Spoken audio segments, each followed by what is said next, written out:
Ouverte à 18h pile. Je vais procéder à l'appel. Donc Pauline Gambé est présente, Audrey Tardieu n'est pas encore arrivée. Stéphanie Martin Rupture a donné procuration à Pauline Gambé.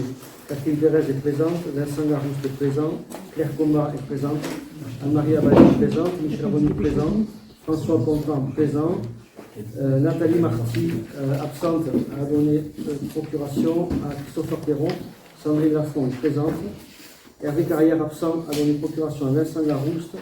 Sabine Sauvage devrait arriver. Nathalie Raïl est présente. Lionel Thierry est absent. Cyril Mijoul est là. Christopher Perron est présent. Vincent Doucet a donné procuration à Audrey Tardieu qui n'est pas encore arrivé, donc on verra par la suite. Robert Morandin est présent. Nicole Prader, absente, a donné procuration à Robert Morandin. Michel Dolton est présente. Éric Charon, absent, a donné procuration à Catherine Pérez. Monique Béguet est absente, a donné procuration à Anne-Marie Abadi.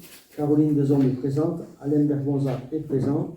Fanny Quenon est absente et elle m'a donné procuration.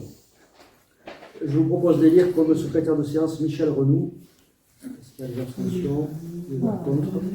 Merci.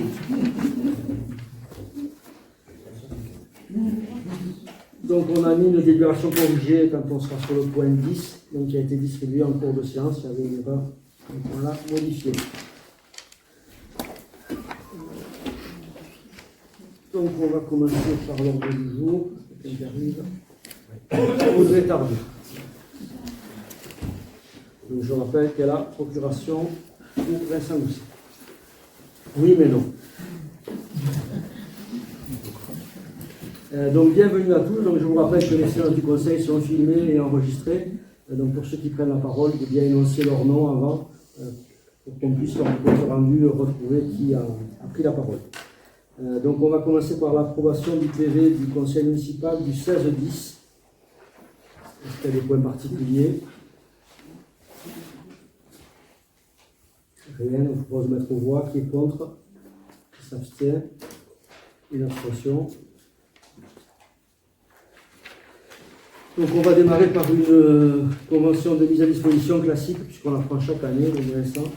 Oui, la délibération numéro 1. Donc c'est une délibération que l'on prend chaque année, qui permet en fait de donner les moyens aux services techniques pour faire des petits travaux sur la voirie. Et là, Robert Fort, chez les Moutou, par exemple, on va faire des petits morceaux de trottoir, puisque normalement c'est la compétence de la notable.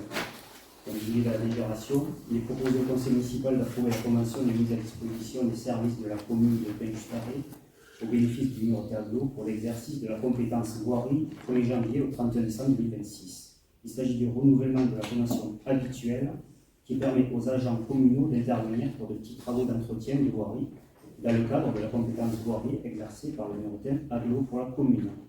Ces prestations sont remboursées chaque année puis répercutées dans le bilan annuel d'exercice de la compétence. C'est des questions. Question, je vais mettre aux voix. Qui est contre? Qui s'abstient? Merci. Délibération suivante, Nathalie, pour la révision libre de la CE. Donc, le Conseil municipal avait adopté dans sa séance du 3 juillet 2025 la première révision libre de l'ACF 2025, à l'issue de laquelle celle-ci avait été fixée à 114 456 €.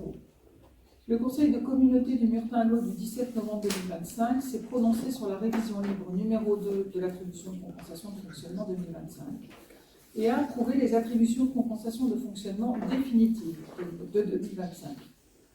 Donc la première délibération avait pour objet de prévoir le reversement par les communes concernées au Murtin-Aglo du montant du nouveau dispositif d'accompagnement financier de l'État pour l'accueil du jeune enfant.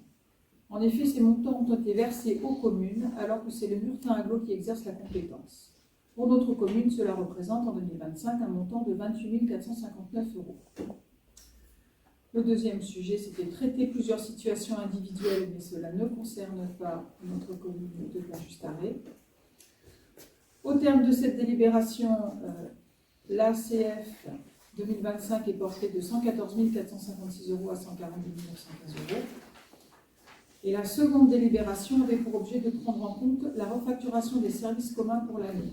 Pour notre commune, cela représente une charge supplémentaire de 22 961 € par rapport à l'année précédente. Donc, à l'issue de cette seconde délibération, l'attribut de compensation de fonctionnement 2025 est porté à 165 876 €. Une question?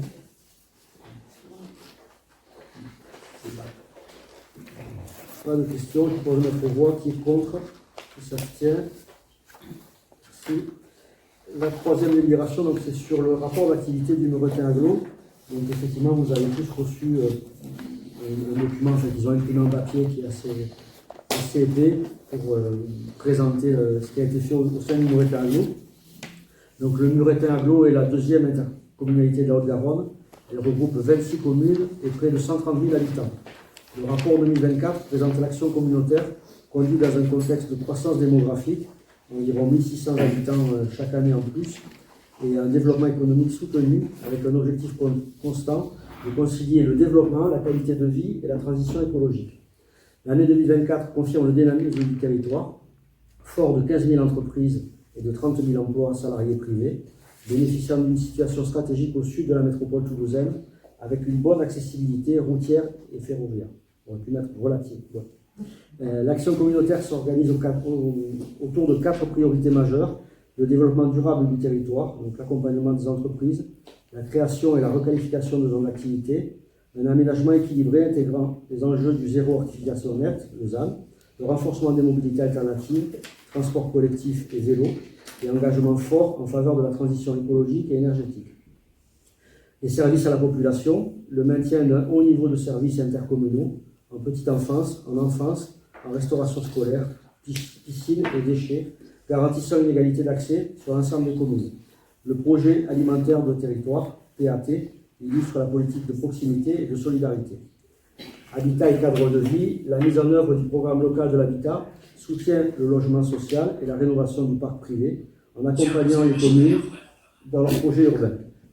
Gestion financière et gouvernance, un budget annuel d'environ 110 millions d'euros, dont près de 47 millions d'investissements, assurant des équilibres financiers solides et la capacité à mener des projets structurants. En conclusion, le Muretin Aglo poursuit en 2024 une action cohérente et ambitieuse au service des communes et des habitants, portée par une gouvernance partagée et l'engagement de 1800 agents communautaires. Bon, voilà un petit peu le résumé de toutes ces pages. Donc effectivement, ce rapport est consultable en mairie et a été adressé sous forme dématérialisée à chacun d'entre vous. Et donc nous sommes appelés à prendre acte de ce rapport du Muretin Aglo. Est-ce qu'il y a des questions? Pas de questions. Je propose de mettre aux voix. Est-ce qu'il y a des votes contre? Des abstentions? Ok, merci. Le point 4, Claudine, le rapport d'activité du CIVOMSAGE. Oui, je vais être très rapide dans la mesure où je vais présenter au dernier conseil municipal le rapport sur la qualité et le prix des services de l'eau et d'assainissement, qui est l'essentiel, qui intéresse le plus notre collectivité. Juste à dire que ce rapport, l'activité du SAGE est très vaste, mais un des projets importants, c'est de renvoyer les effluents du porté sur Cugnon. Et donc les travaux sont en cours, travaux très conséquents. En ce qui concerne notre commune, vous savez qu'on en a parlé quelques fois, il est toujours prévu de renvoyer les effluents de la Croix sur Carré, la station d'épuration qui a une capacité d'accueil de ce volume. Et par contre, là, les études ne sont pas terminées et les travaux ne sont pas commencés.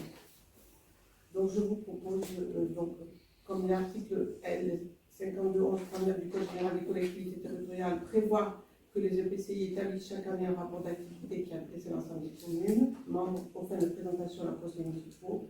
À l'application de ces dispositions, le CIVOMSAGE a adressé à la commune un rapport d'activité complet 2021. Donc ce rapport est consultable en mairie et a été adressé sous forme dématérialisée aux membres du conseil. Donc je vous invite à prendre acte de la présentation du rapport. Donc il y avait des questions, en fait, ce sera pour qui répondre. Si vous voulez poser des questions. Oui, Christopher Perron, dans sa délibération, nous prenons acte, on va dire, de ce rapport du CIVOMSAGE. Et nous avions les questions suivantes pour lesquelles M. Cotte a répondu à certaines d'entre elles. Hélas, un lien qui a été fourni par mail ne fonctionne pas. Donc peut-être que vous pourrez peut-être nous faire part de ce qui était dedans. Donc la question était, pour répondre, c'est où sont épandus les boues d'épuration issues des UTEP du secteur, donc les usines de traitement d'eau potable, sont-elles épandues sur Pain-Juste-Arrêt? Donc ce point-là n'a pas été vu dans le rapport. Alors peut-être que... La réponse, je peux dire. Donc les boues issues des stations de traitement d'usage sont répandues sur des parcelles agricoles qui sont situées sur les communes hébergeant ces stations de manière à en limiter le transport. Ainsi, une partie des boues sont répandues sur la commune de Pain-Juste-Arrêt en respectant le plan d'épandage. Ok.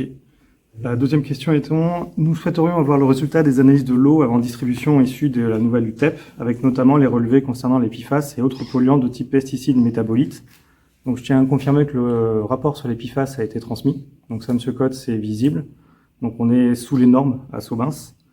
Par contre, on n'a pas reçu d'informations concernant les polluants de type pesticides et métabolites. Et j'aurais voulu on aurait souhaité en fait avoir votre... Pas évident qu'ils analysent tout, ils analysent pas obligatoires. Non, Les rapports de l'ARS, ils sont disponibles au fur et à mesure qu'il y a des contrôles. Donc il y a des contrôles réguliers à peu près tous les 2 mois. Donc c'est disponible sur le site de l'ARS. Les contrôles, ce qui est obligatoire de contrôler. Donc la réponse, c'est qu'on n'a pas le statut. S'ils n'ont pas, enfin, dire sur les PFAS, c'est assez complexe, puisqu'il y en a plein de PFAS différents. Oui, mais ça a été analysé, oui. Et ce dossier qui a été transmis par Excel est intéressant, parce qu'on le voit que dans notre commune, on est bien mieux que d'autres secteurs très largement dans l'Occitanie. Donc dans ce cas-là, vous confirmez qu'on n'a pas de mesure de pesticides et métabolites par le silonsage. J'en ai pas actuellement, donc on peut toujours se renseigner, mais bon. Pas tout ce qui est disponible sur le site de l'ARS. De toute Ce façon, qui n'est pas sur le site de l'ARS, c'est qu'actuellement, le silonçage ne le fait pas. Mais le silonçage a comme objectif de petit à petit faire des contrôles de toute façon, poussés, mais c'est très... Parce que la loi sera de plus en plus stricte, et l'eau coûtera de plus en plus cher, puisqu'il y aura effectivement de plus en plus de points à prendre en compte. Et malheureusement, pour nos portefeuilles, ça ne sera pas forcément une bonne chose. Après, pour notre santé, c'est meilleur. Après, un point qui était bien stipulé Les dans... contrôles sont coûteux, même si on n'est pas concerné. Par exemple, sur les PFAS, on n'est pas concerné, mais j'imagine que c'est un coût colossal de faire ces analyses. Après, de temps à autre, Christophe, de temps à autre, il est nécessaire de faire un statut. Si ça n'évolue pas, il n'y a pas besoin de le faire aussi fréquemment. Après, pour revenir sur les métabolites, la question a été posée parce que l'usine de Sauvin, c'est une usine de dernière génération, donc pour laquelle j'aurais attendu que des mesures soient prises par rapport à ça, par rapport aux métabolites et aux pesticides, notamment par le biais de mesures, de relevés, montrant justement l'intérêt de cette toute nouvelle station d'épuration, notamment pour les usagers de Pain-Juste-Arrêt. Si vous étiez ce qui intéressé, vous auriez dû aller au salon non, qui était sur l'eau, dans lequel le sage avait présenté tout ce qu'il pouvait présenter de ce sujet-là. C'est dommage que ce soit pas allé. Encore faut-il avoir le temps, Mme Gambet. Ok, Donc, j'avais pas le temps. On n'a pas la réponse. Donc, si on a une réponse, on vous la donnera. Pour l'instant, on n'a pas. Est-ce que vous pouvez dire qu'est-ce qui ne fonctionnait pas dans ce qu'on a envoyé? En fait, le premier URL que vous avez transmis, je pense qu'il ne se partage pas. Mais après, oui. Ok. Donc, s'il n'y a pas d'autres questions, je propose de mettre au voix. Donc, les contre. Enfin, quand même, la réflexion sur le fait que ça coûte cher en santé aussi. Et si ces analyses-là elles sont faites aujourd'hui, c'est parce qu'on a les preuves que c'est compliqué au niveau santé. Hein. Les analyses récurrentes, ça fera augmenter forcément le prix de l'eau. Oui. Et le coût de la santé aussi derrière. Donc après, quel est le ratio entre les deux moi, je n'ai pas les infos, donc j'affirmerai. Je trouve que. Voilà. Je vous propose de mettre au voix. Donc, qui est contre? Qui s'abstient? Merci. Le point suivant, Cathy, sur la médiathèque départementale.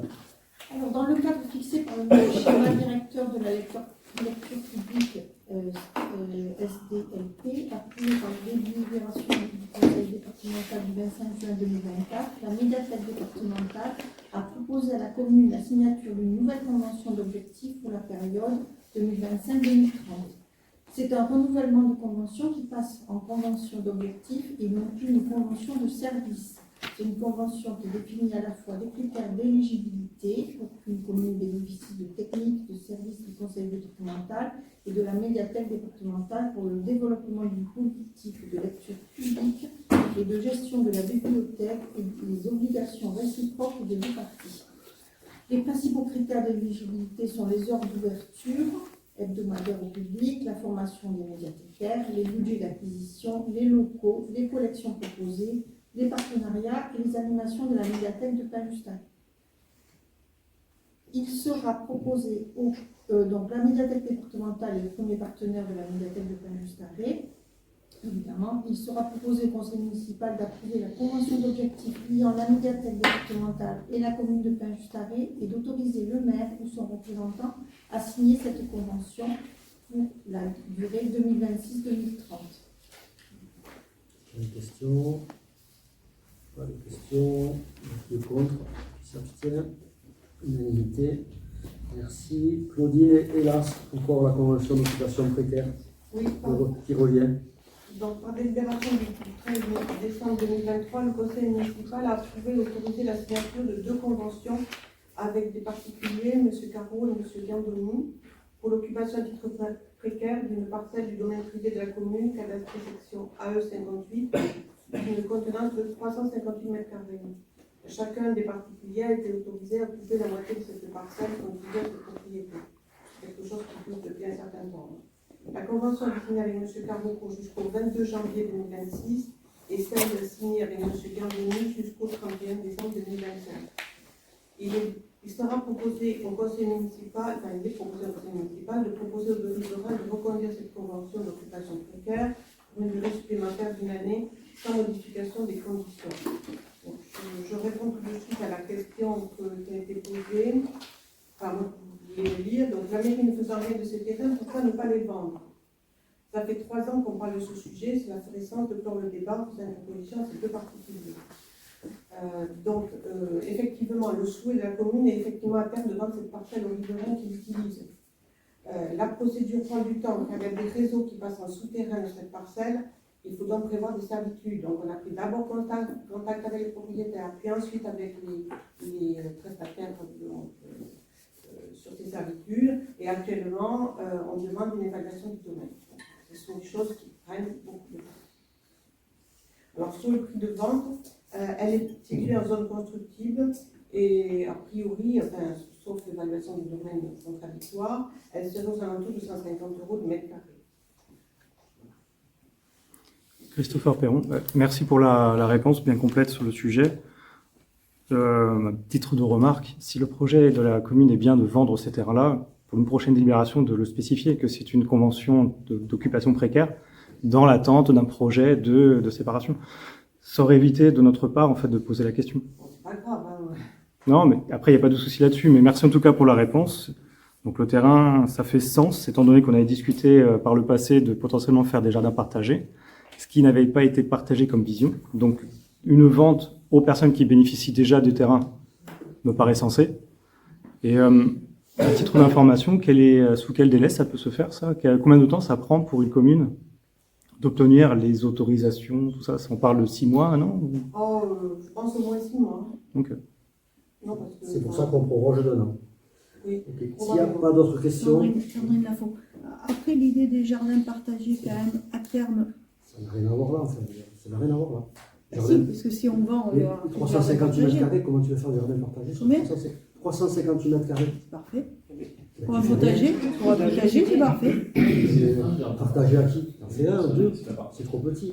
C'est pas du tout l'endroit. 300 mètres carrés, c'est confortable. Vous allez sans compter qu'il y a les servitudes. Oui. Donc il faut déjà enlever de la surface toutes les servitudes. Le téléphone, tout à l'égout, l'eau. Enfin, le téléphone, il n'a rien. En tout cas, ça ne sera pas assez dans nous.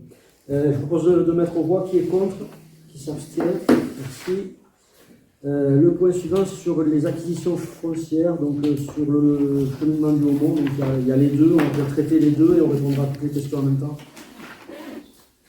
Dans le cadre du projet de piste cyclable le long du Mont, la commune a acquis une petite surface issue de la propriété de monsieur et madame Richard, soit 3 mètres carrés pour avoir une largeur suffisante de circulation.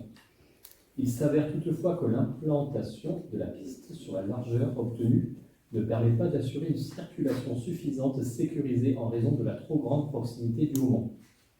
Monsieur et madame Richard ont donc été sollicités à nouveau et ont accepté de céder à la commune une surface supplémentaire sur leur jardin, soit environ 10 mètres carrés au même prix de 150 € au mètre carré.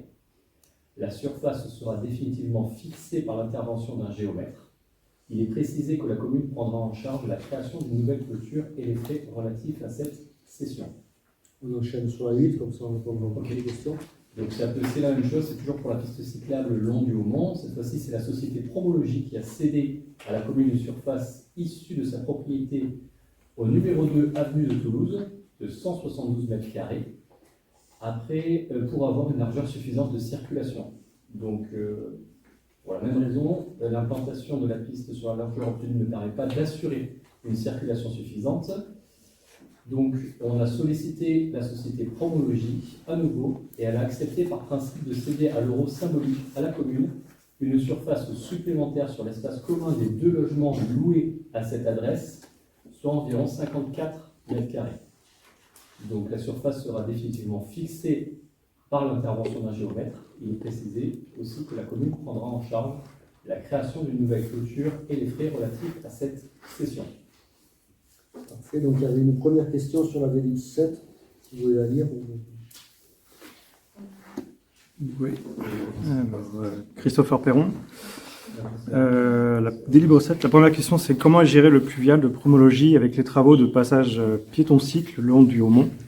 Auparavant, il semblait y avoir des bassins, on va dire des sortes de retenues d'eau, un peu puisards. Une étude a-t-elle été faite avant de toucher au Haut-Mont, notamment en remodelant les bords du ruisseau? C'est ce qui a été constaté dernièrement. Par ailleurs, est-ce qu'une autorisation a été demandée et accordée pour effectuer cette démarche, qui nous semble-t-il peuvent impacter les frayères présentes le long du Haut-Mont et documentées à ce sujet? Le projet a consisté à conserver donc, les capacités de stockage de pluvial en installant des casiers en plastique recouverts de terre, gardant une capacité et un fonctionnement identique à ceux qui existaient avant les travaux. Je ne sais pas si vous avez vu les casiers, il y a à peu près un semi-remorque entier de casiers qui a été mis dans le de tennis. Et donc pour cela, donc, des études ont été faites avant le chantier. Toutefois, il n'y a pas eu de remodelage du Haut-Mont, mais un alignement de la piste. Le cours d'eau, lui, n'a pas été touché. Les berges ont été touchées. Non, le cours d'eau n'a pas été touché. Les berges ont été gratées. Elles n'ont pas été ratées. Ils ont aligné la terre et ils ont levé de l'herbe. Ouais, voilà. Le cours d'eau en lui-même, il n'a pas été touché. Ok, donc ensuite il y avait une question pour Claudine. Une question a été posée aussi. J'avais posé, est-ce qu'une autorisation a été accordée pour faire les démarches au niveau de l'ensemble de cette démarche? Parce qu'il y a une étude de l'eau, un petit peu tout ça qui doit être faite. On n'a pas touché au ruisseau, donc il n'y a pas eu de demande particulière. Pas de demande, ok. Sur la D17 et 8, il y avait une autre question.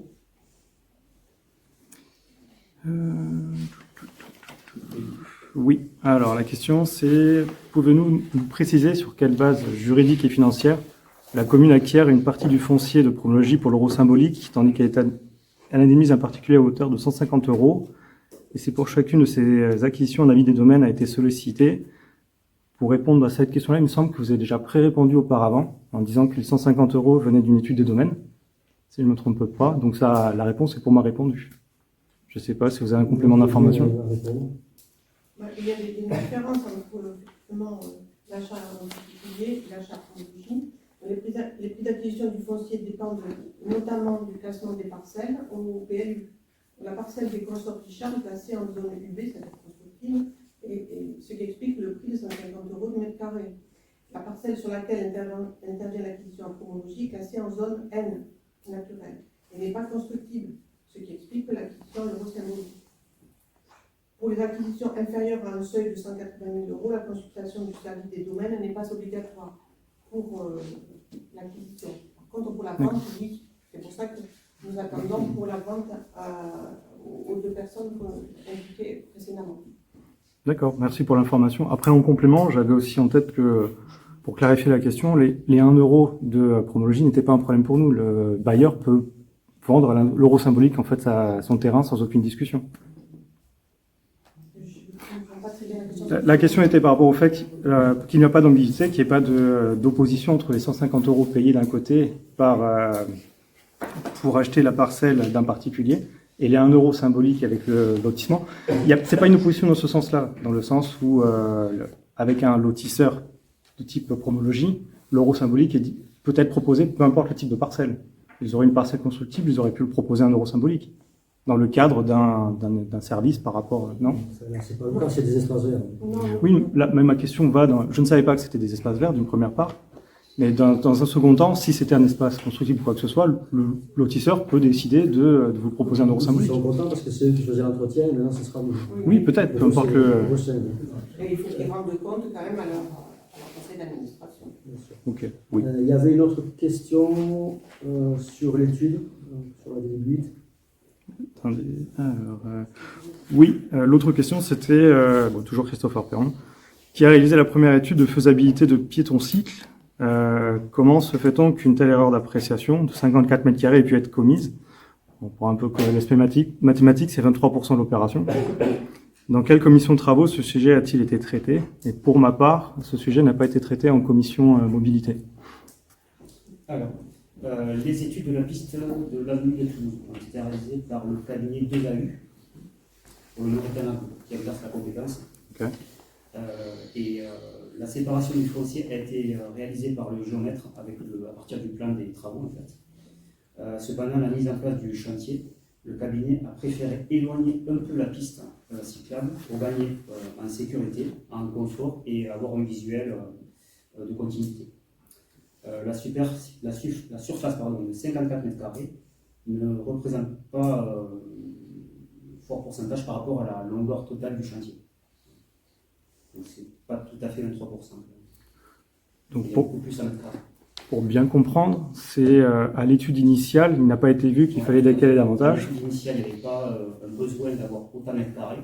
Et lors de la mise en place du chantier, ils se sont rendus compte qu'en fait, il y avait besoin d'un peu plus de mètres carrés pour avoir un visuel plus limpide de la piste cyclable. Les règles du groupe, etc., ça n'a pas été vu à l'étude, mais ça a pu être corrigé dans le cadre des réunions du chantier. Il va aller mieux le corriger, sinon on reste tout près. Le risque, c'est qu'il y ait quelqu'un qui tombe dans la recette. Il n'y a pas de souci là-dessus. Par contre, ce point n'a pas été discuté en commission. Non, parce qu'en fait, le point a été vu sur la réunion de chantier et on a pu le traiter. Donc c'était déjà en action. C'était complètement déjà lancé. Une dernière question, Sandrine Lafont.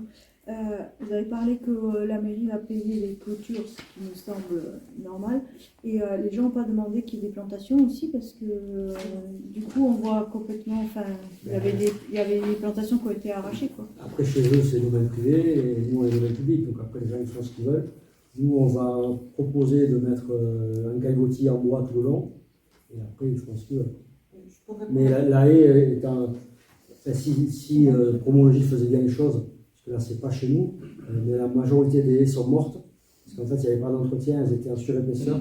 Donc aujourd'hui ceux qui restent, les cyprès qui restent, il y a 80% qui est mort, vous regarderez. Et en théorie il faudrait tout arracher, mais c'est pas nous qui allons assumer ce truc-là.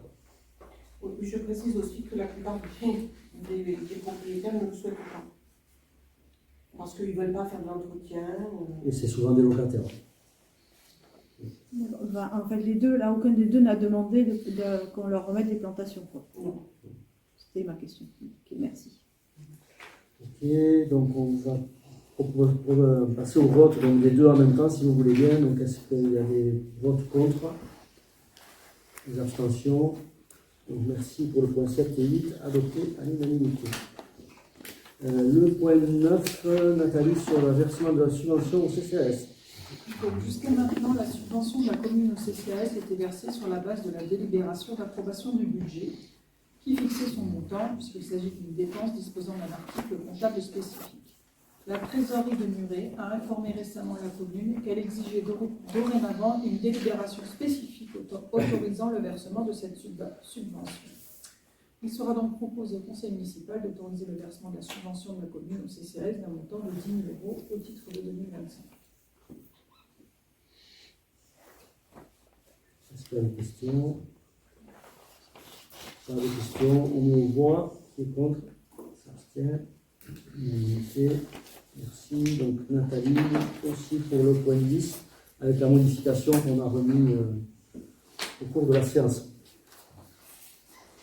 Donc, autorisation d'exécuter le budget primitif avant son vote. Autorisation d'engager, de liquider, mandater les dépenses d'investissement avant le vote du budget primitif de 2026. Donc l'article L 1612-1 du Code général des collectivités territoriales précise que dans le cas où le budget de la collectivité n'a pas été voté avant le 1er janvier de l'exercice auquel il s'applique, l'exécutif de la collectivité est en droit de mettre en recouvrement les recettes et d'engager, liquider et mandater les dépenses de fonctionnement dans la limite de celles inscrites au budget de l'année précédente. Pour ce qui concerne les dépenses d'investissement, l'exécutif peut, sur autorisation de l'organe délibérante, engager, liquider et mandater les dépenses d'investissement dans la limite du quart des crédits au budget de l'exercice précédent. C'est-à-dire non seulement les dépenses inscrites au budget primitif et au budget supplémentaire, mais également celles inscrites dans les décisions modificatives. Le budget primitif devant être voté en février 2026, il est proposé d'autoriser l'exécutif à engager, liquider et mandater les dépenses d'investissement dans les limites indiquées ci-dessus. Donc, pour rappel, le vote du budget primitif est virement 2025. C'est un budget de 4 156 148 euros, avec un solde d'exécution de la section reportée de 589 474 euros, des RAR de 358 017 euros, des écritures d'ordre de 736 000 euros et une dette de 217 279 euros. Donc le montant à prendre en compte pour notre calcul est de 2 157 877 euros, soit une ouverture de crédit de 539 469,25 euros répartis comme ci-après. Donc pour les chapitres 20, donc inscription des crédits avant le vote du budget 2026. Pour le chapitre 20, immobilisation incorporelle, montant maximum autorisé 50 000 euros. Pour le chapitre 204, subvention d'équipement versé, montant maximum autorisé 110 000 euros. Pour le chapitre 21, immobilisation corporelle, montant autorisé maximum 229 469,25 euros. Pour le chapitre 23, immobilisation en cours, maximum autorisé 120 000 euros. Et pour le chapitre 27, dépôt et cautionnement versé, 30 000 euros. Donc le conseil municipal propose de voter la délibération. Donc c'est des délibérations qu'on prend chaque année, simplement c'est pour que la commune continue à payer, honorer ses factures et commencer les premiers investissements quand il y a des délais de livraison urgents en début d'année.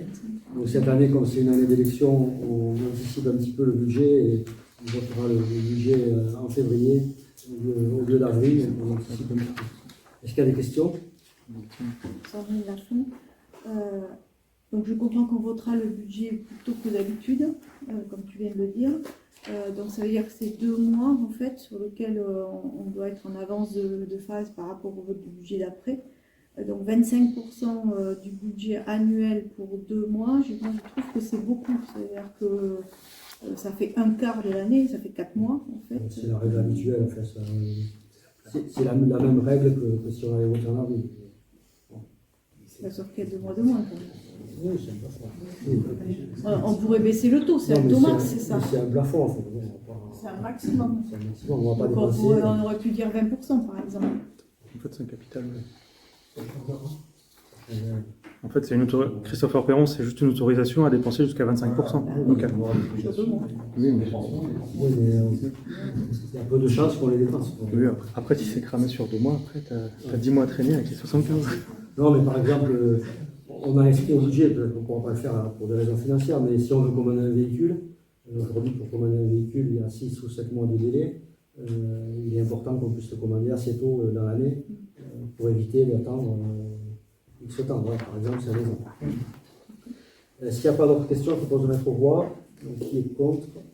Qui s'abstient? Si on a la même chose pour le CCAS sur le point 11. Donc, budget primaire 2026, ça compte sur subvention du CCAS. Donc, le budget annuel du CCAS est de faible importance et la recette est essentiellement assurée par la subvention de la commune. La trésorerie du CCAS reste, elle aussi, assez faible tout au long de l'année, mais est particulièrement faible en début d'année budgétaire. Donc, pour éviter de se retrouver dans une situation de trésorerie tendue face aux dépenses, il est proposé d'autoriser à verser, avant le vote du budget de la commune et du CCAS, un acompte sur la subvention annuelle de 25% de la subvention de 2025, qui était de 10 000 euros, soit un montant de 2 500 euros. Cet acompte ne sera versé qu'en cas de nécessité. On voit qui est contre. Parfait. Merci. Une nouvelle garantie d'emprunt pour la rénovation de logements. Donc, par courrier du 28 février 2025, la société Promologis sollicite de la commune la garantie à hauteur de 50% de 2 emprunts destinés à financer la réhabilitation énergétique de 10 logements dans l'opération Le Perrier, située rue du Perrier et rue des Acacias à Pont-Gustave. Promologis a sollicité le Murtin Agglomération pour garantir les 50% restants. Les prêts à garantir sont un prêt PAM Éco près de 30 ans d'un montant de 118 000 euros et PAM 25 ans d'un montant de 247 000 euros. Il sera proposé au conseil municipal d'accorder la garantie de la commune sur 50% de ces emprunts. Il est précisé que le ratio de couverture passera de 18,85% à 19,12%, sachant que le plafond est fixé à 50% maximum. Christopher Perron, une question sur la zone Perrier. On avait vu dernièrement que la zone Perrier a été vendue par Promologis. Donc il s'agit en fait de logements qui sont toujours sous la responsabilité de Promologis. Non, la zone Perrier. Actuellement, ils ont vendu combien à peu près, en pourcentage? Ils ont vendu tout l'endroit, tout le devant, où en fait ils ont enlevé les clôtures, quoi. Mais après je ne sais pas derrière. Ok, donc ça concerne une partie. Ok. Pas d'autres questions, on peut le mettre au voix. Est-ce qu'il y a des votes contre, des abstentions? Merci. C'est à moi, donc avec Vilat, la convention de participation au parking de l'avenue Carrière. Donc, depuis plusieurs années, la commune de Vilat accepte d'augmenter son implication dans les financements du groupe scolaire Jean Jaurès, qui accueille les enfants de nos deux communes. Ainsi, par 2 conventions signées en 2022, elle a accepté de prendre une part plus significative des dépenses courantes du groupe scolaire et d'autre part a décidé de s'investir dans le projet de construction du centre de loisirs. Puis, par 2 conventions signées en 2024 et 2025, elle a accepté de participer aux investissements intermédiaires. Pour accompagner la livraison de la Villa des Pinsons, les 2 communes ont convenu de procéder à un aménagement du parking situé entre le centre de loisirs et la halle des sports, avenue Carrière. Cette opération aujourd'hui est terminée et seules les subventions restent à percevoir. Les 2 communes ont convenu de répartir le coût de ces aménagements sur les bases suivantes. Donc le coût de l'opération, 280 154,57 €. La subvention de l'agence de l'eau qui est toujours attendue pour 28 360 €. Une subvention du PRI du CELI 31 attendue de 69 918,54 €. Donc le coût net estimé de l'opération est de 180 876,03 €. Après la prise en compte de la part des élèves de chaque commune, la participation prévisionnelle de la commune de Vilat s'établit à 47 396,89 €. Il est proposé d'étaler cette participation sur 3 années, soit un volume annuel de 15 798,96 €. Il est précisé qu'une actualisation de la répartition entre les 2 communes sera effectuée après la perception ou non des subventions attendues.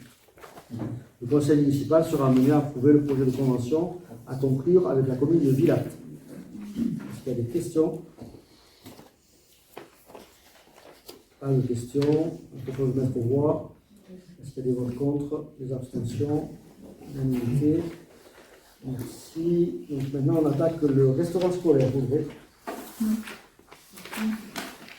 Donc, face à l'augmentation régulière du nombre d'enfants scolarisés fréquentant les restaurants scolaires, aussi bien en maternelle qu'en élémentaire, la commune doit procéder à l'extension de cet équipement. À cette occasion, la commune, après des échanges avec le Murtin Agglo, qui gère les cuisines centrales et assure pour la commune le service commun du service à table, envisage de faire passer en self le restaurant scolaire pour les élèves d'école élémentaire. Il incombe au conseil municipal d'adopter le programme de l'opération et d'en arrêter l'enveloppe financière prévisionnelle pour sa réalisation. Le programme a été élaboré par les services de la commune en indiquant la nature des travaux prévus ainsi que les exigences et contraintes pour leur réalisation. Extrait du programme. La commune de Pingustaré envisage la réhabilitation et l'extension du restaurant scolaire du groupe scolaire Jean Jaurès. Ce complexe éducatif est positionné en partie sur la commune de Pingustaré et celle de Vilat, sur un terrain appartenant à la commune de Pingustaré. Le groupe scolaire Jean Jaurès est composé actuellement d'un primaire de 13 classes réparties sur 3 bâtiments et d'une maternelle de 8 classes, ainsi que d'un accueil de loisirs. Il a été construit par étapes entre les années 80 et 2024. Le développement de l'agglomération toulousaine lors des 25 dernières années, a engendré une augmentation des populations des deux communes. Aujourd'hui, il est nécessaire, la restauration scolaire est en tension, puisqu'arrivant aux limites de ses capacités. Elle ne pourra faire face au développement des deux communes dans les années à venir. Il est donc important de remettre ce restaurant scolaire au cœur de notre époque, dans toutes ses dimensions, pour le faire entrer de plein pied dans le XXIe siècle, ère de protection de la planète et de nouvelles technologies de la communication. Le présent programme présente une définition des besoins précis des maîtres d'ouvrage et des utilisateurs, nourris de son expérience de l'utilisation et de la vie des écoles dans la commune. Il intègre pour le concepteur toutes les problématiques dans l'ensemble de leurs dimensions qu'il est impératif de prendre en compte afin de réaliser un ouvrage adapté à son utilisation spatio-temporelle. Le restaurant scolaire est en décalage avec son époque. Un écart non négligeable est mesuré avec des exigences actuelles. Lutte contre le risque incendie, accessibilité, réglementation thermique, sécurité du travail, lutte contre les risques majeurs, lutte contre les risques d'attentat, lutte contre les risques sanitaires, intégration des NPIC, exigences de maintenance et d'entretien, exigences en matière de nettoyage, accès à une énergie durable, amélioration du cadre de vie, bâtiments à énergie positive, préservation des zones humides. À ces demandes générales, il est nécessaire d'ajouter ces points particuliers. Anticiper un accueil de 100 enfants de plus, soit 562 élèves à faire déjeuner. Augmenter le confort de l'accueil, phonique et thermique. Séparer les enfants de maternelle de ceux du primaire, sans que cela ne soit discriminant. Favoriser la filière bois et les matériaux biosourcés. Favoriser une zone de restauration pour les adultes avec réchauffage indépendant, micro-ondes. Prévoir une terrasse en liant le restaurant scolaire et le préau de la Lahaye. Revoir la zone de lavage des mains. Mettre en œuvre une décoration adaptée aux enfants. Mettre en œuvre un éclairage doux. Passer en self la distribution des repas aux élèves du primaire pour que malgré l'augmentation des effectifs, on n'excède pas un temps équivalent à 3 services à table. Conserver le service à table des maternelles. L'enveloppe financière prévisionnelle globale pour la réalisation de ce programme est de travaux 1 070 882,88 € hors taxes. Services maître d'œuvre et divers 169 184,71 € hors taxes. Aléas imprévus 109 932,41 € hors taxes pour un total de 1 350 000 € hors taxes. Le plan de financement prévisionnel de l'opération serait le suivant. Donc là, vous avez dû avoir effectivement le tableau avec les montants. Donc pour un total de 1 350 000 €. Il sera proposé au conseil municipal d'adopter le programme des travaux d'extension et de réaménagement du restaurant scolaire du groupe scolaire Jean Jaurès et d'arrêter le montant de l'enveloppe financière prévisionnelle pour la réalisation de ce programme à la somme de 1 350 000 € hors taxes. Pour résumer, donc, la cantine aujourd'hui est assez bruyante, elle n'est pas très agréable, elle n'est pas très jolie non plus, puisqu'elle n'est pas décorée. Donc l'idée c'est de la moderniser avec des matériaux bois, donc effectivement pour améliorer le confort phonique et thermique. Donc on aura aussi la géothermie et on profite de l'agrandissement pour pouvoir mettre un self pour les enfants. Enfin, ça les rend beaucoup plus autonomes et ça fait gagner du temps sur les services pour qu'effectivement ils puissent avoir un temps de récréation un petit peu plus long. Donc c'est par rapport au plan que vous avez demandé, donc c'est un emplacement qui avait été prévu quand on a fait le bâtiment des Alaïs, puisqu'on avait mis un emplacement réservé pour agrandir la cantine entre le bâtiment de la cantine et où il y avait le tennis. Voilà. Est-ce qu'il y a des questions? Christopher Perron, on a bien reçu un plan, par contre il n'est pas très intelligible. Est-ce que vous pourriez l'expliquer? J'ai expliqué, il y a un emplacement réservé entre les deux bâtiments. J'ai le plan ici, on ne voit rien. C'est pas marqué emplacement réservé, détour de la zone. Montrez-le nous, monsieur le maire. Montrez-nous le contour, on ne voit pas. Il est visible sur tous les plans, vous avez en envoyé un, mais les autres... Enfin, l'école, vous la connaissez aussi bien que moi. Vous savez très bien qu'il y a un bâtiment entre les deux, il y avait un cours de tennis, et entre les deux bâtiments, il y a un espace qui est libre. Non, monsieur le maire, on a reçu un document qui a été scanné d'impression, on ne voit aucun plan. Mais j'ai pas mieux. Pardon? J'ai pas mieux. Donc, j'ai pas mieux. Vous n'avez pas un plan avec à quoi ça ressemble et... On ne voit rien sur les plans. Mais on est, à quoi ça ressemble? On est dans l'étude, on est dans le projet. Non, mais Justement, c'est le chiffrage, c'est bien qu'il y a quelque chose qui est prévu. Le chiffrage, mais on n'a pas de plan de l'architecte. Non, la question est autre. Le document initial, c'est un document numérique qui a été imprimé, scanné. Donc vous disposez d'un document qui est de meilleure qualité, qui permettrait de voir les schémas. On n'est pas de meilleure qualité. Parce que vous avez énormément de croquis. Je reprends ce document, page 17. On ne voit rien. On ne voit rien. On ne voit rien. Pas mieux. C'est pas possible. Mais comment est-ce qu'on peut comprendre comment c'est agencé? Parce que la question qui se pose, c'est que le projet est à combien? Tout d'ailleurs, dans le document, dans la note de synthèse et dans le document, c'est pas les mêmes. D'un côté, c'est marqué hors taxe, de l'autre côté, c'est marqué TTC. Quel est le bon montant? Parce que 350 TTC dans la non, je vous demande la précision parce que pour exactement le même montant, juste l'unité change. Il y a du TTC, du hors taxe entre les deux documents. Donc à 20% d'écart, c'est sur 1 million, ça commence à causer. C'est quoi ces TTC? Où est-ce qu'il y a du TTC? Je ne Pourquoi il y a les deux montants? C'est les dépenses et les recettes. Il n'y a pas de TTC. Il n'y a pas le TTC. Je ne sais pas où est le TTC. Enfin, s'il y a du TTC, il est où? Il n'y a pas de déclaration. Pardon? Si vous prenez le document que vous nous avez transmis, qui était lisible, mais qu'on arrive à lire le texte, page 9, sur 51, il y a marqué justement, soit 1 070 882,88 TTC. Et dans la note de synthèse, c'est du hors taxe. C'est du hors taxe. Voilà. Donc on a un document qui précise du TTC, du hors taxe. C'est du hors taxe. De toute façon, dans la délibération ici, c'est du hors taxe. Pour nous qui sommes conseillers, nous avons deux documents, le doute existe. Donc à 20% d'écart, il y a quand même sacré... C'est la délibération, je crois. Ok. La question qui se pose dessus aussi, c'est que par rapport au montant des allées, les allées finaux, c'est combien de surface à peu près? 250? Non, c'est 600 mètres. 600 mètres carrés les allées? On a payé combien? 1 300 000 ou 1 600 000 sur le final? 1,8 million, on est comme ça. 1,8 million pour 600 mètres carrés, là on se retrouve à peu près 1 million hors taxe, du moins pour 200 mètres carrés maximum. Mais non, parce qu'en fait, il y a le réaménagement de l'ensemble. On change toutes les menuiseries, toute l'isolation toiture, on refait le self, et il y a l'agrandissement sur le côté. On le voit où dans les documents? Parce que là on peut pas, on constate rien. Je sais pas de documents, on vous a donné le programme. Là, si vous lisez le programme, on dit tout ce qui va être rénové. Franchement, on n'a pas la documentation pour regarder. On se demandait aussi, on assiste à toutes les commissions, puisqu'on a demandé à être de tous les groupes de commissions et on assiste systématiquement aux commissions. On n'a pas vu traiter le dossier en commission travaux, école, urbanisme, qu'est-ce que j'oublie? Enfin, aucune en fait. Ouais, donc ces commissions-là, on n'a pas parlé de ça. Quand est-ce que ce dossier-là a été abordé et discuté en commission? Déjà depuis le début du mandat, on savait qu'il fallait refaire la qualité. Non mais où on a vu discuter des plans avec des documents lisibles. Mais on n'a pas de plan. Non, vous avez des plans qui ne sont pas lisibles dans un document PDF, c'est sûr, vous les avez puisque vous avez été capable de nous renvoyer un des plans et pas les autres. C'est un endroit où il y a l'emplacement réservé. Non, Philippe, c'est pas sérieux là. Vous avez forcément des plans pour des chiffrages. Et il n'y a pas les chiffrages non plus. C'est-à-dire qu'on a le montant total et on n'a pas comment. On n'a pas le détail. On vient de dire qu'on avait le détail. Il est où? On n'a pas le détail, on a le détail de ce qui va être fait. Audrey vient de lire. Tu viens de dire qu'on avait le détail.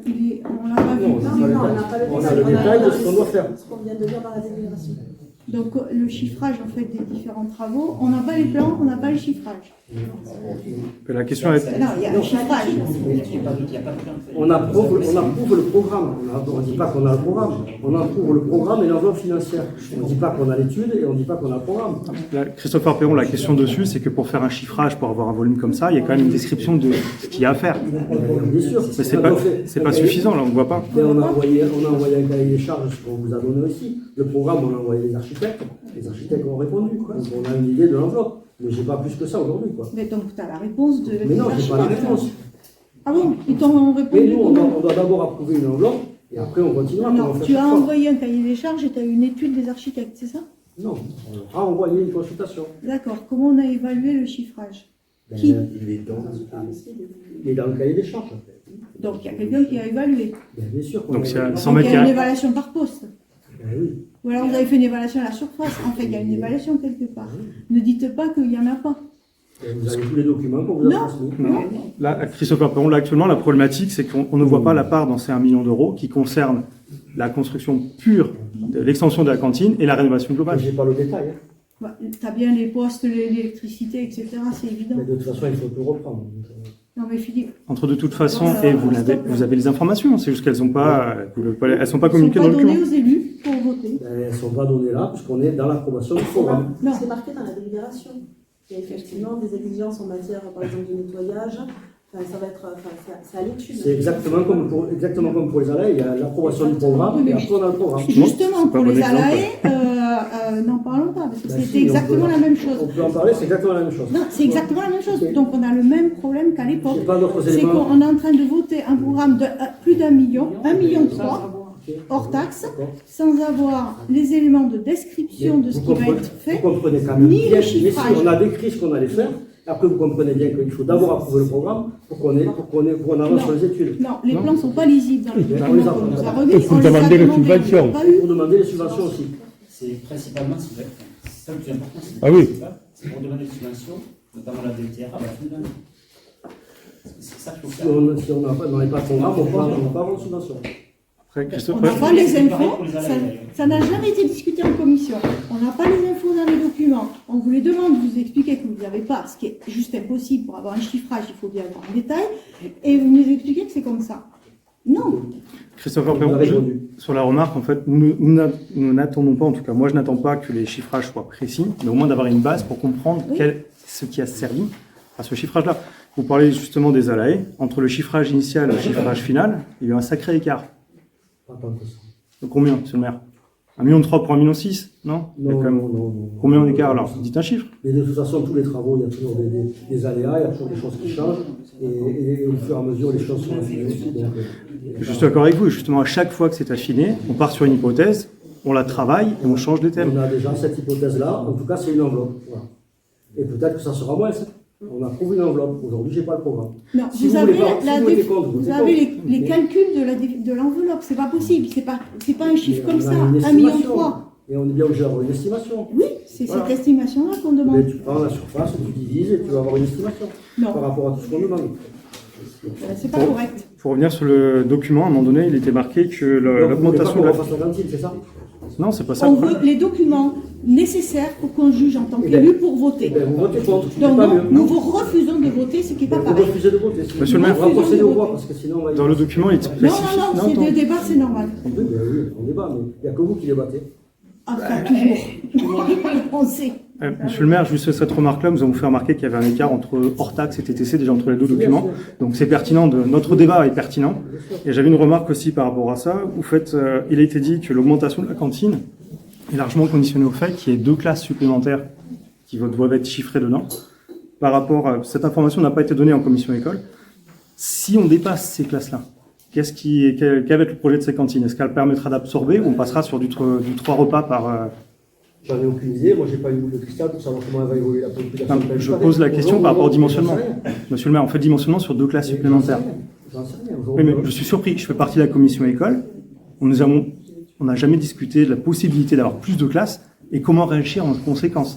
Parce qu'on peut se poser aussi la question par rapport aux ALAE, si nous grandissons encore, vont-ils être assez grands? La cantine, c'est pertinent, nous sommes sur la discussion. On ne va pas agrandir outre mesure, de toute façon on a les chiffres de l'État et vous connaissez très bien les croissances de population qui sont prévues par l'État. La commune, elle est en grande partie avec des zones inondables. Aujourd'hui, la démographie baisse, donc je ne suis pas persuadé qu'on ait un nombre important de nouveaux enfants. Il faut savoir que Villat, avec ce qu'ils ont construit, ils ont eu que 10 enfants. Ils ont construit des logements, ils sont passés à 1200. Ils ont eu que 10 enfants qui sont venus, donc je ne suis pas persuadé qu'on aura beaucoup plus d'enfants. Par contre, au-delà de la croissance du nombre d'enfants, moi ce qui me paraît important, c'est le confort des gens qui y travaillent. Parce que aller manger à la cantine, j'y vais au moins une fois par an, c'est très bruyant et il doit y avoir des retours des enfants, c'est pas très agréable, même s'il leur impose des règles de silence. Et je pense que le self-service, ça fait vraiment gagner du temps, et ça c'est important. Voilà. Monsieur le maire, là-dessus, on n'a jamais dit le contraire, on n'a pas discuté là-dessus. Et pour après dans votre sens, je trouve que ça fait vraiment sens de mettre à jour le confort des enfants, notamment des plus jeunes qui s'expriment un peu fort. On sait tous que les décibels s'augmentent, et sans aménagement des espaces, ça ne fera qu'empirer. Je reviens à l'objectif de la délibération, c'est d'approuver un programme et une enveloppe financière. Donc je reviens sur ça. Donc on va procéder au vote. Non, pour excusez-moi, l'approbation. j'ai encore une question. Vas-y. Audrey, tu as dit que le but c'était de passer à 3 services à table. Moi j'avais compris Donc, que dans le document C'est c'était 2. C'est pour maintenir, si possible, les deux Si possible, qui deux. sont déjà à l'heure actuelle. D'accord. Donc en fait, la marge, si jamais il y avait plus d'enfants qui arrivaient dans les lotissements que ce qu'on peut penser, quelque part il y a une marge pour passer à l'équivalent de 3. En ayant le 7. En ayant cette. Et puis, t'as marge de 100 places de plus, pour 2 places, ça fait quand même vachement de marge d'échappée. On est un peu tranquille. Et ça prend en compte le fait qu'il y a de plus en plus d'enfants qui en proportion mangent à la cantine, c'est ça, le 100? Tout à fait. Sachant que là, on est dans des effectifs qui sont maintenus depuis plusieurs années au niveau des effectifs sur l'école. Il n'y a pas une grande marge de progression d'enfants scolarisés. Et on voit déjà l'augmentation du nombre d'enfants qui mangent à la cantine, la proportion sur Parce un que nombre de le vrai prix du repas, c'est 6,50 €. Et il n'y a personne qui paye 6,50 € le repas. C'est aussi pour ça que les parents mettent les enfants à la cantine. Et aussi que les parents travaillent. Pas tous.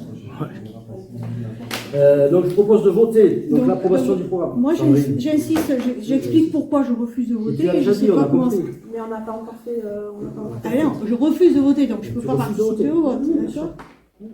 Donc, on n'a pas eu le chiffrage, on n'a pas eu les plans, on les a redemandés en disant qu'ils ne sont pas lisibles, on n'en a eu qu'un qui nous est revenu. Donc, Le plan, ça n'a été. On a dit que l'intégralité des plans n'était pas. Non, les plans. Avec la zone, effectivement. Non, tous les plans. Non, C'est le plan d'implémentation, on n'a pas plus. les autres, mais si, les autres, ils sont dans le document. Non, je vais jusqu'au bout Ils n'ont pas d'expliquer. plus, ils disent qu'ils n'ont pas plus alors qu'ils sont présents. C'est leur position. Donc, en fait, on arrive, et ça n'a été discuté dans aucune des commissions, et on est à toutes les réunions de toutes les commissions. Donc, en gros, on arrive en conseil municipal et on nous dit, parce qu'on doit demander la subvention fin d'année, eh ben, vous votez. Sinon, vous ne voulez pas améliorer le confort de l'école. On veut améliorer le confort de l'école. Par contre, on n'a pas les informations qui sont données aux élus pour prendre une décision étayée. On vous donne ce qu'on a. Ouais. Non. Ce que vous voulez donner. Sandrine. Le plan, c'est un focus qui a été fait Ils à sont dans partir- le 2. c'est un focus qui a été fait à partir du plan des avril, en fait. Donc on n'a pas plus de temps. Mais ils ne sont pas lisibles dans le document. On vous les a demandés parce qu'on ne pouvait pas les lire. On vous a envoyé ce qu'on avait. On ne va pas le dire 10 fois qu'on vous a envoyé ce qu'on avait. Ça, c'est votre opinion. C'est votre opinion, non, c'est ce qu'on vous a envoyé. Non, vous disposez d'un document vous disposez d'un document originel, vous avez fait un scan de ce document. Mais même Renvoyer le document original aurait été plus net. Le document, il n'est pas de bonne qualité, parce que si on avait fait un scan, il aurait été de bonne qualité. Pardon? Le scan, le document original n'était pas de bonne qualité. Le scan, il n'était pas bon. Quoi. On n'est pas mieux. Bon, on va pouvoir finir par voter. Moi, je refuse aussi de voter parce que. Oui, ok. Donc on y va. Donc les refus de vote. Et je prends pour Nathalie Martier aussi. Le vote contre. Les abstentions. Merci. Le point suivant, Nathalie, l'attribution de chèques cadeaux pour le personnel communal. Donc, le juge administratif admet que l'octroi d'un cadeau de faible montant ne constitue pas un complément de rémunération. Si le montant global des cadeaux attribués à un salarié au cours d'une année civile n'excède pas 5% du plafond mensuel de la sécurité sociale. Il était de 3 925 € en 2025, soit un total de 196 € et 25 centimes. Donc le CNAS attribue à tous les enfants du personnel entre 0 et 10 ans un chèque cadeau durant la période de Noël d'une valeur unitaire de 30 €. La commune souhaite pérenniser la pratique du don d'un chèque de 30 € aux agents ne bénéficiant pas de cette prestation CNAS. Il sera donc proposé au conseil municipal d'attribuer aux agents communaux titulaires, stagiaires, contractuels de droit public et de droit privé, rémunérés au titre de la paye de décembre de l'année concernée, ayant un enfant entre 10 et 15 ans, un chèque cadeau d'une valeur unitaire de 30 € par enfant, ayant uniquement des enfants de plus de 15 ans, un chèque cadeau d'une valeur unitaire de 30 €, n'ayant pas d'enfants, un chèque cadeau d'une valeur unitaire de 30 €. Les crédits nécessaires sont inscrits au budget de la commune pour l'année en cours. Question. En fait, le chèque cadeau, il n'est pas lié au nombre d'enfants. Ça, c'est par foyer. Non, c'est pour les enfants. Par enfant. Ceux qui n'ont pas d'enfants. Ceux qui n'ont pas d'enfants, on rajoute une règle pour ceux qui n'ont pas d'enfants bénéficient aussi d'un chèque. Ça, c'est de plus de 15 ans. Donc quelqu'un qui a un enfant, en fait, il a un chèque de 30 €, et quelqu'un qui n'a pas d'enfant, il a un chèque de 30 € aussi. C'est ça. Hein. Moi, j'avoue que j'ai un petit peu du mal avec cette logique-là, parce que les cadeaux à Noël pour les adultes, enfin, c'est moins classique que les enfants, quoi. Bah, c'est quand même classique, les cadeaux de Noël en entreprise, etc. C'est les enfants. Dans les CE, je pense que les gens ils ont beaucoup plus que 30 €, y compris pour les adultes. Alors non, moi dans le mien, en tous les cas, qui est plutôt généreux, il n'y a pas, mais c'est pas la question, mais c'est un peu surprenant. Et on ne peut pas faire 30 € par enfant, plus 30 € par foyer, je ne sais pas, ou quelque chose comme ça, quoi. Du coup, on a les moyens d'une commune, quoi. Déjà, c'est bien de donner quelque chose, parce que les communes ne donnent rien. C'est quand même l'effet plus symbolique, récompense, etc. C'est plus le geste qui compte. Et au moins, l'important, c'est que tout le monde bénéficie de ce geste-là. Ah oui, c'est par agent, en fait, c'est pas par foyer. Ouais, c'est par agent. Mais au moins, tout le monde a quelque chose. Il n'y a pas de couple.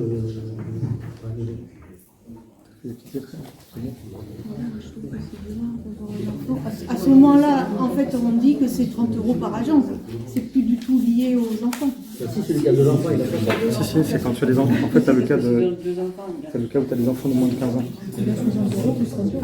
Regarde. D'accord, c'est pas un enfant, et celui qui n'a pas d'enfant, il a un bon gars. Enfant de plus de 15 ans, il n'a pas d'enfant, c'est un bon de 30 €. C'était un gamin, il a pas plus. Enfin, je comprends la ligne, mais en fait, franchement, ça m'interpelle. C'est-à-dire qu'un agent qui n'a pas d'enfant et un agent qui a un enfant, Tu dois plus de 15 ans. ils vont avoir la même chose.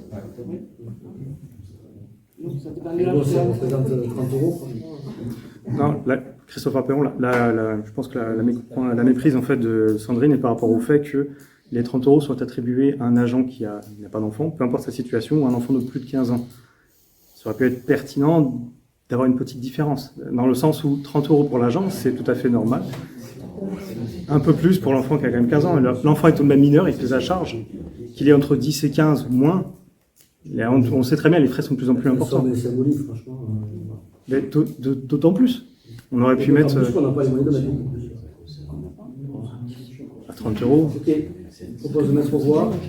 Qui est contre? Qui s'abstient? Merci. Le point 16, le renouvellement de la convention du service retraite. Donc la précédente convention d'adhésion. S'il vous plaît. S'il vous plaît. S'il vous plaît. La précédente convention d'adhésion au service retraite du centre de gestion, entrée en vigueur au 1er janvier 2023, prend fin le 31 décembre 2025.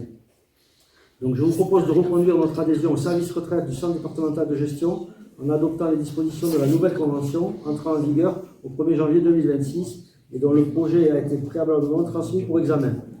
Il est précisé qu'en notre qualité de commune affiliée, nous relevons des conditions financières 1, donc il est proposé au conseil municipal d'approuver le projet de convention en retraite et de conclure avec le CDG 31 et d'autoriser le maire à signer et à réaliser tous les actes nécessaires à sa mise en œuvre. Donc je rappelle que c'est une aide pour les agents qui partent à la retraite pour qu'ils puissent avoir des informations sur la composition de leur retraite. Est-ce qu'il y a des questions? Pas de questions. Je mets au voix. Les votes contre, les abstentions. Merci. Le point 17 sur la protection sociale complémentaire santé, donc la position de la commune. Au 1er janvier 2026, la participation de l'employeur à la protection sociale complémentaire santé devient obligatoire, sous condition. Le plancher de la participation est fixé à 15 € par mois et par agent. Deux modalités de la mise en œuvre de la participation par l'employeur sont possibles. L'option 1, la labellisation, qui consiste pour l'employeur à verser une participation aux agents ayant souscrit un contrat bénéficiant d'un label octroyé par des organismes certifiés. Ou l'option 2, la convention de participation, qui consiste pour la collectivité à sélectionner un assureur via une procédure de marché public ou à rejoindre la convention de participation proposée par le CDG 31, ce qui impliquerait une adhésion des agents à l'unique assureur retenu pour pouvoir bénéficier de la participation employeur. Compte tenu de ces deux modalités et des délais de la procédure administrative, de la souplesse quant au choix de l'assureur pour les agents, la commune a fait le choix de retenir l'option 1. L'avis du comité social territorial a été sollicité conformément aux obligations et son avis favorable a été rendu dans leur séance du 2 décembre 2025. Voilà, donc c'est une participation à la mutuelle. Est-ce qu'il y a des questions? Pas de questions. Je me vois. Le vote contre, l'abstention. Merci. On arrive sur des délibérations classiques aussi sur les créations de postes, donc c'est les postes de saisonniers. Donc on a des saisonniers au service technique, des saisonniers au service administratif et des saisonniers à la médiathèque. Donc il est proposé au conseil municipal de procéder à la création des postes d'emploi saisonniers pour les services techniques, avec un poste en juin, 2 en juillet et 1 en septembre. En juillet, 2 en juillet, en août et 1 en septembre. Il est aussi proposé de créer un poste de saisonnier pour les services administratifs sur les mois de juin, juillet, août et septembre, en précisant que ce poste ne sera pas forcément pourvu sur toute la période, mais seulement en fonction des besoins. Et enfin, il est proposé de créer un poste d'adjoint au patrimoine pour la médiathèque pour 6 mois, de mars à août 2026. Donc c'est souvent pour les jeunes de la commune, ça leur permet d'avoir une première expérience professionnelle. Et en général, ils en gardent de beaux souvenirs. Est-ce qu'il y a des questions? Pas de questions, je me vois. Des votes contre, des abstentions. Oui. Donc en fait, sur le rendu compte des décisions, donc... Philippe, excuse-moi, mais quand même, je ne comprends pas la logique des chèques cadeaux. Vraiment... On a voté, on a voté. Tu la poseras au prochain conseil. Non, mais ça veut dire... Non, on a voté. Ça veut dire qu'un agent qui a... Tu la poseras au prochain conseil, s'il te plaît. Mais non, mais vous la voyez, vous, la logique? Il n'y a pas une question de logique, c'est comme ça. C'est comme ça depuis 25 ans. C'est comme ça depuis 25 ans. S'il vous plaît, on avance. Est-ce qu'on peut en parler après le conseil municipal? Non, après le conseil municipal. Stop, le point était voté. Oui, non, c'est... Bah, oui, mais tu coupes le débat et puis après tu dis... Le point était voté. Donc les décisions. Donc une première décision sur l'attribution de marché pour la centrale solaire photovoltaïque des ateliers. Donc on a attribué le marché. Un avenant sur le contrat de maintenance des alarmes pour ajouter l'église à la liste des bâtiments protégés puisqu'il y a de plus en plus de vols d'objets religieux. L'approbation du contrat de maintenance et l'hébergement du SIGBT du portail de la médiathèque sur le site Décalogue. La décision de renouvellement de la commune à l'association Confluence et le renouvellement du contrat de maintenance ATAL avec Bercher Le Gros pour les services techniques. Des décisions portant sur le droit de préemption, donc sur des ventes sur la commune, et enfin des décisions sur des concessions au cimetière communal. Voilà, donc on a terminé l'ordre du jour. Donc il y avait des questions diverses qui ont été posées. Et donc la question 1 sur le coût des travaux de la ville de la gare.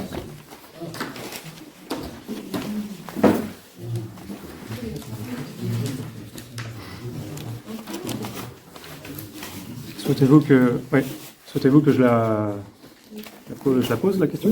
Ok. Donc, question orale numéro 1, c'était relatif au coût des travaux sur l'avenue de la Gare. Donc, en préambule, cette question a été déjà posée en conseil municipal et il avait été fait état que les chiffres n'étaient pas disponibles à l'heure actuelle. Alors, pour rappel, nous avions demandé quel était le coût que représentait la réalisation des piétons cycles, parce que nous ne parlons pas de pistes cyclables, le remplacement des trottoirs, il y a une méprise dans la question, c'est le remplacement des trottoirs, l'abaissement des trottoirs pour le piéton cycle, et le remplacement des dos d'âne par des coussins berlinois. Donc cette question a été présentée plus tôt dans l'année. Nous souhaiterons connaître la situation en fin 2025, en faisant part que les remplacements de coussins berlinois a augmenté la vitesse des véhicules dans cette zone et ne sécurise du tout comparé au projet qui avait été discuté en mobilité. Alors, je n'ai pas de réponse sur la sécurité. Donc, ce qui était mis avant, c'était pas en norme parce qu'on ne pouvait pas traverser puisque les dos d'âne étaient trop relevés. Et de toute façon, on a une obligation par rapport au fait que ce soit une route qui soit desservie par les bus. Et les bus ne doivent pas sauter. Donc, effectivement, avec le coussin berlinois, les bus, ils arrivent à passer de chaque côté et c'est la réglementation. Les motos aussi arrivent à bien passer en face. D'accord, mais la réglementation, c'est ça. Après, je ne peux pas empêcher les gens de... Je vous fais part de la situation. Je fais part de la réglementation. Je suis d'accord. Voilà, merci. Mais les piétons cycles aussi. Alors, les coûts de l'opération sont répartis de la manière suivante. Donc, il y a le cheminement piéton cycle, 155 756,24 €. Les coussins berlinois et réseau pluvial, 84 417,72 €. Les frais d'études et divers, 51 754,01 €, pour un total de 291 927,97 €. Et donc on a un reste à régler de 6 988 €. Ok, merci. Voilà, sinon vous aurez sur le compte. On avait appris une question sur les associations sportives de Pin-Juste-Arrêt. Oui, globalement, c'est une question sur le. Il a été dit dernièrement, notamment dans le conseil, dans le compte rendu de commission concernant le volet, qui est arrivé dernièrement, qui est installé dans la commune. C'est vu attribuer des nombreux créneaux aux dépens d'autres clubs déjà installés depuis des années sur Pin-Juste-Arrêt. En consultant les statuts de cette association, il s'avère qu'elle n'est pas sur Pin-Juste-Arrêt, mais du Vernet, d'après ses statuts d'une création le 17 juin 2025, donc très récemment. La question est, relative au fait, en prenant globalement toutes les associations de Pin-Juste-Arrêt, la majorité est domiciliée ici dans la commune, à la mairie directement, comme dans le bâtiment communal. Certaines sont dans des espaces sportifs. Globalement, le volet aurait pu s'installer ici, mettre directement la domiciliation auprès de la mairie de Pin-Juste-Arrêt.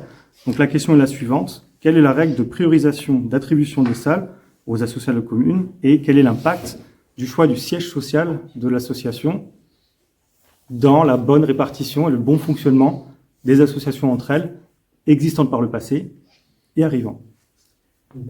Alors, je vais vous répondre. Ma réponse est longue, mais elle a le mérite d'être précise. Alors, le club de volley bénéficie cette année d'un seul créneau de 1h30 le lundi, de 20h30 à 21h30 précisément, pour la saison 25-26. Le créneau de 18h à 20h est réservé à la section volley, c'est-à-dire l'ancien sport-études du lycée, et ce depuis de nombreuses années. L'expression s'est vue attribuer de nombreux créneaux est donc fausse et on vous a mal renseigné.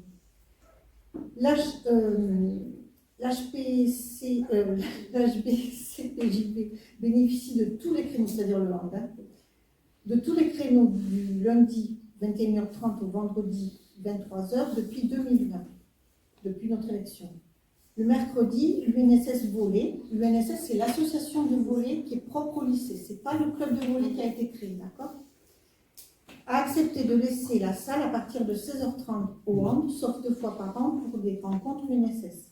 Le samedi est réservé de 9h à 23h au hand, ainsi que le dimanche quand ils ont des matchs à rattraper. Le volley dispose du dimanche quand la salle est disponible et laisse la priorité au hand puisqu'ils ont des championnats nationaux. PJV Volley ne dépendant pas de la Fédération française de volley, mais de la Fédération sportive et génique du travail, qui est moins contraignante. Donc ils ont des matchs en fait de tournois en semaine.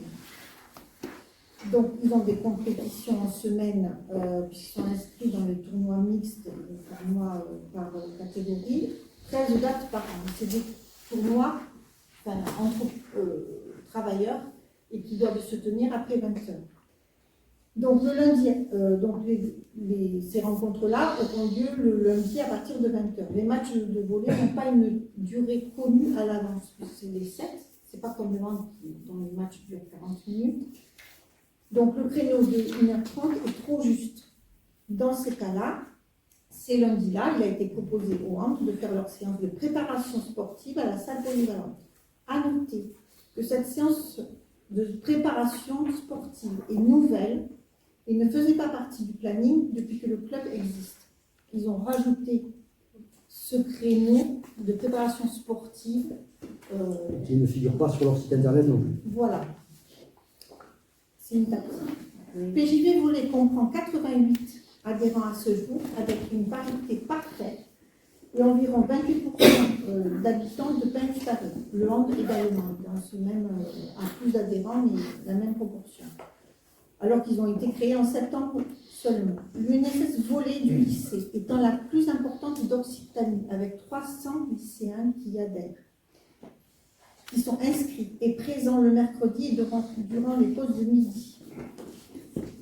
Et le volley, en fait, en tant que sport, comprend de plus en plus de pratiquants. Il nous semblait cohérent d'accepter la création de ce club pour ouvrir l'offre sportive à la commune, sur la commune. Et c'est vrai que dans le nombre d'associations sportives, c'est figé depuis X années. Conscient qu'ils viennent en plus sur le complexe, ils ne se positionnent aucunement en concurrence avec le hand, mais comme une offre sportive supplémentaire. Ils ont eu l'occasion de l'expliquer au bureau de l'HBC-PJV. Je dis le hand pour pas dire. Le siège est au domicile d'un des présidents. Le président est un professeur du lycée, car il est plus facile de recevoir le courrier de l'association directement plutôt qu'il soit en attente à la mairie. Nous encourageons cette pratique car les bénévoles ne sont pas toujours disponibles pour venir chercher le courrier en mairie et on stocke énormément de courriers. Et des fois, il y a des courriers qui sont importants. D'autres associations ont le siège hors PJ, Pain-Juste-Arrêt, donc il y a le foot, il y a Chantel-Po, le comité de jumelage aussi qui a domicilié le siège de la présidente. Donc le siège ne détermine pas si l'association est bien à Pain-Juste-Arrêt. Les présidences et les adresses peuvent varier au cours du temps. Mais c'est vrai qu'on se retrouve avec un nombre de lettres en attente et les gens ne sont pas forcément disponibles pour venir les chercher. Enfin, je voudrais rajouter que je suis heureuse de pouvoir expliquer de manière objective la création de ce club, car trop d'inexactitudes et contre-vérités circulent, ainsi que des insultes et des mises en cause à l'égard de l'équipe municipale et de ma personne. Je suis sensible au fait que vous vous inquiétez du bon fonctionnement d'association de la commune que lorsque vous avez besoin d'un éventuel problème. Voilà. D'accord, je comprends. Merci beaucoup pour cette explication détaillée, Sandrine Lafont. En tous les cas, ça c'est vraiment bien, au moins on a un état objectif, donc merci pour ça. Je comprends un peu moins bien ta dernière phrase. Au dernier conseil municipal où en off, un des membres fondateurs du hand a proféré des insultes. Voilà. Bon, c'était pas retransmis, c'était en off, mais néanmoins, je n'arrête pas d'avoir des attaques. Donc là, j'explique, et en plus, ce n'est pas une décision que j'ai prise seule, c'est avec toute l'équipe, et voilà. Et pourquoi tu dis qu'on s'intéresse aux associations? Parce qu'on est dans la commission association. Attends, excuse-moi, je finis ma phrase. On est dans la commission association, il me semble. Donc pourquoi tu dis ça? La question n'a pas été posée dans la commission association, par exemple. Non. Je rappelle que les questions diverses ne font pas l'objet d'un débat, donc on va en rester là, s'il vous plaît. Monsieur le maire, quand une attaque est proférée avec une... C'est pas une attaque. Ah, c'est un message qui mérite quand même une petite réponse. Je fais référence, par exemple, quand il y a eu des questions sur le comité des fêtes, c'est toujours... Non. Voilà. Monsieur le maire, il y a une attaque qui a été faite, on doit quand même répondre pour clarifier. Votre discussion est enregistrée. Monsieur le maire, vous cautionnez le fait que... Je clôture. Dans les débats... Mais clôturez alors, dans ce cas-là. Clôturez. Dans les questions diverses, ça ne fait pas lieu d'un débat. Dans ce cas-là, monsieur le maire, pour la prochaine fois, cette question ne fait pas l'objet d'une réponse sans réponse diverse. Une question diverse. On peut en discuter après. Non, mais merci beaucoup pour la réponse détaillée en tous les cas. Oui, mais sauf la dernière phrase. La dernière phrase ne fait pas partie d'une réponse. Je clôture le débat, donc il est 19h18, donc la séance est terminée. Donc je vous annonce que le prochain conseil municipal sera le 22 janvier 2026 pour le DOB, le débat d'orientation budgétaire. Et enfin, pour ceux qui le souhaitent, y compris le public, on vous propose de partager un verre de l'amitié à l'issue du conseil. Merci à tous, bonne soirée.